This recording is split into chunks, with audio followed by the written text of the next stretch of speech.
अरे अनु, अब बस भी कर। क्या कर रही है तू किचन में? बेटी अनु को आवाज लगाते हुए माँ श्यामा जी ने कहा। अरे कुछ नहीं माँ, देखो ना किचन कितना अस्त व्यस्त था, तो बस वही सही कर रही थी। सारा सामान अपनी जगह पर रख दिया है। भाभी ने तो किचन का हाल ही खराब कर दिया है। अरे कहाँ है अस्त व्यस्त? शेफाली ने सारा सामान अपने हिसाब से सेट करके रखा है। ऑफिस जाना होता है उसे, तो अपने हिसाब से ऐसे सेटिंग करके रखी है कि उसे दिक्कत ना हो। और तू भी ना जाकर अपने हिसाब से किचन जमा दिया होगा। चल छोड़, थक गई होगी, मैं चाय बनाकर लाती हूँ। इतना कहकर श्यामा जी अपने और बेटी अनु के लिए चाय बनाने किचन में गई। देखा तो किचन वाकई साफ सुथरा लग रहा था, लेकिन कोई भी सामान अपनी जगह पर नहीं था, जिसके चलते उन्हें दिक्कत हो रही थी। सोचा था कि बहू के आने से पहले सब्जी बना देंगी, क्योंकि आज उसे ऑफिस से आने में लेट होगा। लेकिन यहाँ तो किचन की काया पलट हो गई थी, इसीलिए उन्हें कुछ समझ में ही नहीं आ रहा था। खैर, जैसे तैसे चाय बनी और दोनों माँ बेटी ने मिलकर चाय का लुत्फ उठाया। बैठे बैठे श्यामा जी ने सब्जी काट दी और आटा लगा दिया। आधे घंटे बाद बहू शेफाली ऑफिस से आ गई और फटाफट किचन की तरफ मुड़ी। लेकिन यह क्या, जो सब्जी शेफाली 20 मिनट में पका देती थी, आज उसे ही बनाने में लगभग आधा घंटा लग गया, क्योंकि कोई भी सामान अपनी जगह पर नहीं था, जिसकी वजह से शेफाली को बहुत दिक्कत हुई। हालांकि उसने मुंह से कुछ नहीं बोला, लेकिन फिर भी थकी हारी शेफाली को सारा सामान अपनी जगह पर ना होने के कारण जो परेशानी हुई थी, उसकी वजह से उसकी थकावट और बढ़ गई। सामान ढूंढते ढूंढते उसके सर दर्द से फटने लगा था। लेकिन ननंद कुछ ही दिनों के लिए आई थी, इसीलिए उसे कुछ कहना उसने मुनासिब नहीं समझा और बात आई गई हो गई। अगले दिन फिर वही हुआ, लेकिन आज अनु ने अपनी माँ के कमरे की सफाई करने की ठान ली थी और उनका सामान अपने तरीके से सेट कर दिया। साथ ही साथ हॉल की भी काया पलट करने की संभावना 100% दिख रही थी, जिस पर विराम लगाते हुए श्यामा जी ने अनु से कहा, देख बेटा, तू 2-4 दिन के लिए आई है, हद मार के 15-20 दिन रहेगी। तू क्यों इतनी मेहनत कर रही है? जो जैसा चल रहा है उसे वैसे ही चलने दे। जो सामान जहाँ पर पड़ा है, हमें उसकी आदत है। अब तो अपने हिसाब से सेट करके जाएगी तो बाद में हमें दिक्कत होगी। तेरी मेहनत का कोई औचित्य ही नहीं रह जाएगा, और तो और हमें अपना सामान ढूंढने में परेशानी होगी। इसीलिए तू इतना सब कुछ मत कर। वाह माँ, तुम भी मुझे ही समझा रही हो। एक तो मैं घर की साफ सफाई करके अच्छे से एक नया रूप दे रही हूँ, उस पर तुम्हें ही दिक्कत हो रही है। अरे दिक्कत नहीं है बेटा, बस सामान इधर उधर होने से उसे ढूंढना पड़ता है। तो क्या हुआ माँ, इसका भी इलाज है। तुम्हारा ये जो स्मार्टफोन है ना, बस इससे मुझे एक फ़ोन कर देना। जो सामान तुम्हें चाहिए होगा ना, मैं बता दूंगी कि मैंने कहाँ रखा है, ठीक है? बेटी की बात सुनकर श्यामा जी के चेहरे पर एक मुस्कान आ गई और वापस अपने काम में लग गई। शाम को ऑफिस से घर आई शेफाली ने जब हॉल का भी बदला हुआ नक्शा देखा तो उसका माथा ठनक गया। लेकिन पिक्चर अभी बाकी है मेरे दोस्त। अपने गुस्से को दबाकर शेफाली अगले दिन ऑफिस चली गई। पर जब वापस आई तो इस बार काया पलट शेफाली और अनूप के रूम की हुई थी, जिसे देखकर शेफाली का पारा चढ़ गया।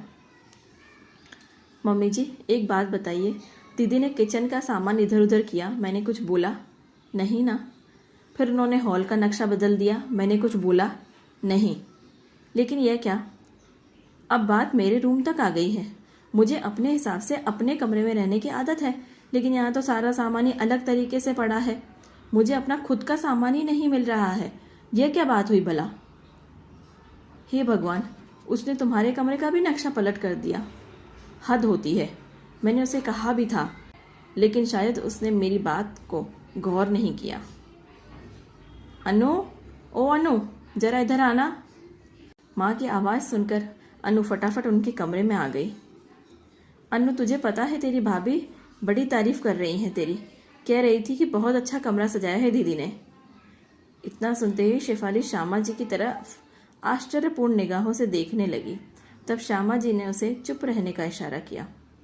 अरे वाह मम्मी, सच में? देखा मैं कितने अच्छे तरीके से घर संभाल सकती हूँ, कितने अच्छी तरीके से घर सजा सकती हूँ। हाँ, वह तो बिल्कुल सही बात है, लेकिन एक बात बताऊँ, चाहे तूने कितने भी अच्छे तरीके से शेफाली का कमरा और ये घर सजाया हो, लेकिन इस घर में रहना शेफाली को ही है, इसीलिए तुझे नहीं लगता कि हर सामान उसके हिसाब से व्यवस्थित होना चाहिए? तू तो घर सजा कर चली जाएगी, लेकिन पीछे से जब इसे किसी सामान की ज़रूरत होगी तो इसे कितनी दिक्कत होगी। क्या तूने कभी इस बारे में सोचा? मैंने तुझे समझाया भी था, लेकिन तूने मेरी बात पर ध्यान ही नहीं दिया। ठीक है, तुझे शौक है ये सब कुछ करने का, लेकिन इसका मतलब यह नहीं है कि तू अपने भाई भाभी के कमरे में जाकर उनके सामान को भी इधर उधर करे। हर किसी की अपनी पर्सनल लाइफ होती है, अपना कंफर्ट जोन होता है। तो क्यों उनकी पर्सनल लाइफ में दखल कर रही है? सामान उनका, कमरा उनका, वो कैसे भी रखे। वाह मम्मी, अपनी बहू के कहने पर बेटी से लड़ रही हो। बहुत अच्छा पाठ पढ़ाया है भाभी ने, जो अपनी बेटी तुम्हारे लिए पराई हो गई है। खैर, मेरी तो किस्मत ही खराब है। न ससुराल में सम्मान मिलता है, न मायके में। वहां पर भी कोई काम मेरी इच्छा, मेरी रजामंदी से नहीं होता। जो भी होता है सब मेरी सास और ननंद की मर्जी से। दोनों शादीशुदा ननंदें हमेशा सर पर बैठी रहती हैं। घर का हर छोटा बड़ा फैसला वही लेती हैं, और मेरी औकात तो वहां पर भी एक काम वाली से ज़्यादा नहीं है, जो अपनी मर्जी से एक सामान भी इधर से उधर नहीं कर सकती। हाँ, लेकिन काम वह तो इतना करवाते हैं कि नौकर भी शर्मा जाए, मानो ब्याह करके नहीं बंधुआ मजदूर बनाकर लाए हो मुझे। ये कर दो, वो कर दो, मदद के नाम पर कोई आगे नहीं आता। कहते हैं तुम्हारा घर है, तुम्हारा काम है, तुम्हें ही करना पड़ेगा। लेकिन जब बात घर के किसी फैसले की आती है ना, तो मुझे बताया तक नहीं जाता। यहाँ तक कि अगर किचन का सामान भी इधर से उधर अपने हिसाब से कर लो तो नौटंकी शुरू हो जाती है कि हमने तो हमेशा ऐसे ही सामान रखा है, तुम कौन होती हो इसे बदलने वाली। मेरी भी इच्छा होती है, मेरा भी तो मन होता है कम से कम मैं अपने किचन तो अपने हिसाब से सजाऊं, लेकिन नहीं, मुझे तो इसका भी अधिकार नहीं है। मम्मी ने इतना सब कुछ सिखाया था, घर का साज सजावट करना, नई नई चीज़ें बनाना, लेकिन इनको तो कदर ही नहीं है किसी चीज़ की। कहते हैं तुझे क्या पता कि कैसे घर सजाया जाता है, कैसे सामान करीने से रखा जाता है। मेरा भी मन होता कि मैं अपने मन की करूं, इसीलिए सोचा था कि मायके आकर मैं अपनी हर इच्छा पूरी करूंगी, उस घर को अपने तरीके से सजाऊंगी। लेकिन शायद भाभी को यह भी मंजूर नहीं है। मेरी इच्छा तो मन में ही दब कर रह गई, कोई मुझे समझने वाला नहीं है। इतना कहकर अनु फूट फूट कर रोने लगी। रोती हुई अनु को ढांढस बताते हुए माँ ने अपने गले से लगा लिया। भाभी शेफाली ने पानी का ग्लास लाकर दिया। थोड़ी देर आंसू बहाने के बाद अनु का मन हल्का हुआ। तब श्यामा जी ने अपनी बात कहनी शुरू की। अनु बेटा, सबसे पहले तो मुझे माफ़ कर दो कि मैंने घर आई हुई अपनी प्यारी बेटी को इस तरीके से डांटा। बेटा, तू कहती है तुझे उस घर में कोई अधिकार नहीं मिलता, इसीलिए तूने अपनी कला को इस घर में आजमाया। तेरी बात सही है, लेकिन यह सब करके तू भी तो वही कर रही है ना बेटा जो तेरी ननदें करती हैं। तू भी तो उनकी तरह अपनी भाभी के अधिकार क्षेत्र में प्रवेश कर रही है। जिस तरीके से तुझे अपने घर में तेरी ननदों की दखल अंदाजी बर्दाश्त नहीं, तो फिर तू शेफाली से कैसे यह उम्मीद रख सकती है कि वह तेरी दखल अंदाजी बर्दाश्त करेगी। हर किसी का अपना रहन सहन, काम करने का तरीका होता है। ज़रूरी नहीं है कि जैसे आप काम करते हो, जिस तरीके से आप रहते हो, वैसे ही सामने वाला भी रहता हो। आप किसी और को अपने हिसाब से तो नहीं चला सकते ना, तो फिर कैसे तुम शेफाली को अपने अनुसार काम करने के लिए बाध्य कर सकती हो।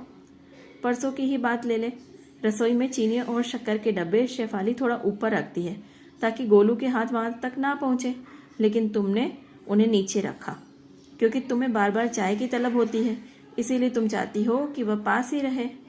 इसी तरीके से न जाने कितने ऐसा सामान होगा जिसे व्यवस्थित करने का तरीका तुम्हारा और शेफाली का अलग अलग है, जिसकी वजह से उसे भी परेशानी हो रही है और मुझे भी। इसीलिए बेहतर यही होगा कि जो जैसे चल रहा है उसे वैसे ही चलने दो। और रही बात यह कि वहाँ पर जो हो रहा है तुम्हारे साथ वह गलत हो रहा है, तो इसके लिए भी तुम्हें खुद ही कदम उठाना पड़ेगा, क्योंकि जब तक तुम कदम नहीं उठाओगे कोई तुम्हारा साथ नहीं देने आएगा। माँ की ममता से परिपूर्ण शब्द शायद बेटी के दिल तक पहुँच रहे थे। तुम सही कह रही हो मम्मी, जो गलती मेरी ननदें कर रही थी मैं भी तो वही कर रही थी ना। वह मेरे घर में अपना अधिकार जमा रही थी, हालांकि वह उनका मायका है, लेकिन रहना तो मुझे है ना। और उसी तरीके से उनकी देखा देखी मैं भी वही गलती दोहरा रही थी। लेकिन समय रहते तुमने मुझे सब कुछ समझा दिया, वरना एक छोटी सी गलती कब बड़ी गलतफहमी में तब्दील हो जाती और कब दिलों में दूरियां आ जाती, शायद ये मैं समझ ही नहीं पाती। थैंक यू मम्मी, मुझे समझाने के लिए और हाँ, आगे से मैं अपनी भाभी के अधिकार क्षेत्र में कभी प्रवेश नहीं करूँगी और ना ही मेरे अधिकार क्षेत्र में किसी को प्रवेश करने दूंगी। ये वादा है आपकी बेटी का। इतना कहकर अनु ने एक बार फिर से अपनी माँ को गले लगा लिया।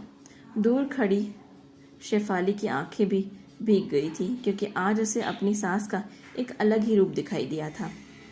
तो दोस्तों, कैसी लगी आपको हमारी यह कहानी? कमेंट करके ज़रूर बताइएगा और इसी तरीके की बेहतरीन कहानियाँ पढ़ने और सुनने के लिए हमारा चैनल ज़रूर सब्सक्राइब कीजिएगा। धन्यवाद।